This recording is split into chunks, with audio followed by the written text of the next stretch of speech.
او همدا شان په عوامو کې او خاص بیا په زنانو کې بعضی وهمي او ګماني مسائل غلط مشهوره سوي دي او دا شان په بعضو طالب علمانو کې هم بعضی خبرې غلط شهرت ته رسیدلې دي.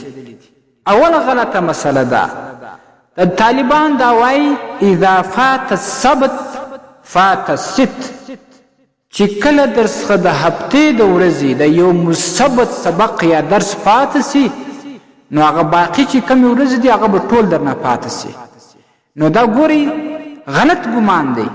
که چیرې دا یو اتفاقي قضیه وي هسې پیښه سي نو خو لا خیر دی. البته که څوک دا لازمي ګڼي چې یاره که د یو مثبت د هفتې د ورځې درس پرېښودی نو ستانه به دا نور هم پاته کیږي، دا بې اصله خبره ده. او دا شان بعضې طالبان مې لیدلي دي چې هغه نوی کتاب یا نوی درس شروع کوي، هغه د چهارشنبې په ورځ باندې شروع کوي. نو ګورئ دا په یوه روایت کې هم نسته او د دوی دا ګمان دی چې دا به یوه مستنده خبره وي، لیکن دا هیڅ اصل نه لري. دویمه غلطه مسله په عوامو کې دا مشهوره ده چې دوی دا ګڼي چې کله د نارینه چپه سترګه او دا شان د زنانه د ښځې راسته سترګه ورپېږي وغورځېږي نو په دې سره وایي څه مصیبت او غم راځي. نو دا بیخي غلطه ده. د سترګې په رپېدو سره که د نارینه راسته یا چپه سترګه رپېږي یا د ښځې چپه یا راسته سترګه رپېږي دې سره غم یا مصیبت نه راځي. دا بې اصله ګمان او وهم دی. درېیمه غلطه مسله دا مشهوره ده، بعضې زنانه وایي چې په کور کې د مار یا لړم یا داسې یو بل حیوان نوم مه اخله. دا نوم اخیستل یې سپېره ګڼي چې وایي په دې سره بیا هغه مار یا لړم یا بل خوړونکی حیوان دې کور ته راځي. نو دا هم فضول او بې اصله خبره ده، هیڅ حقیقت نه لري. او څلورمه دا غلطه مسئله مشهوره ده، بعضې عوام وایي چې په یوه خاص ورځ باندې یا په یو خاص وخت باندې سفر کول بد دی، چې په دې سفر کولو سره به تا ته څه مشکل یا مصیبت پیښ شي. نو دا بالکل غلطه عقیده ده. مسلمان باید داسې عقیده جوړه نه کړي. په هر ټیم کې په هر ورځ کې ته کولی شې سفر وکړې. داسې عقیده جوړول چې په دې پلاني وخت سفر کول غلط دی، دا عقیده غلطه ده. او پنځمه بیا دا غلطه مسله مشهوره ده چې کله دا تله نه ده د پښې دا تلی دا خارښت وکړي نو دوی وایي په دې سره مال میلاویږي، الله به اوس ماته په دې وجه باندې مال راکوي.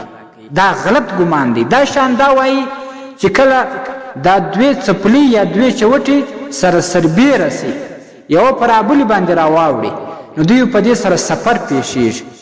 دا غلط ګمان دی، دا هیڅ حقیقت نه لري.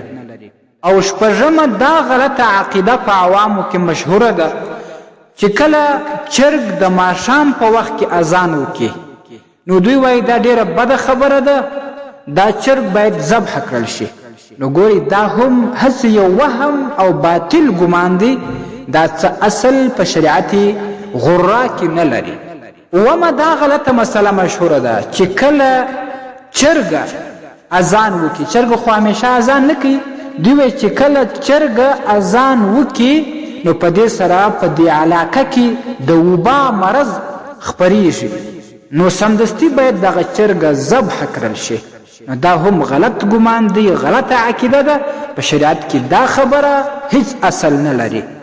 او اتمه دا غلطه مسله مشهوره ده چې کله په یو علاقه کې حیا دې وي سپی دا د ژړا چم کوي انګولاوي وهي نو دوی وایي چې په دې سره بیماری په دې علاقه کې خورېږي نو هغه سپی یا وژني او یا یې له دې علاقې ورکوي. نو دا هم غلط ګمان دی، غلط وهم دی.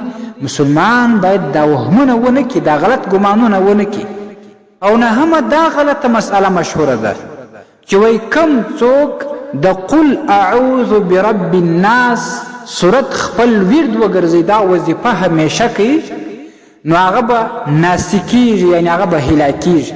ګورئ دا ګمان بیخي غلط دی، بلکې په دې صورت ویلو سره انسان د مصیبتونو څخه خلاصیږي، هغه ته د مصیبتونو څخه خلاصي ور نصیب کیږي.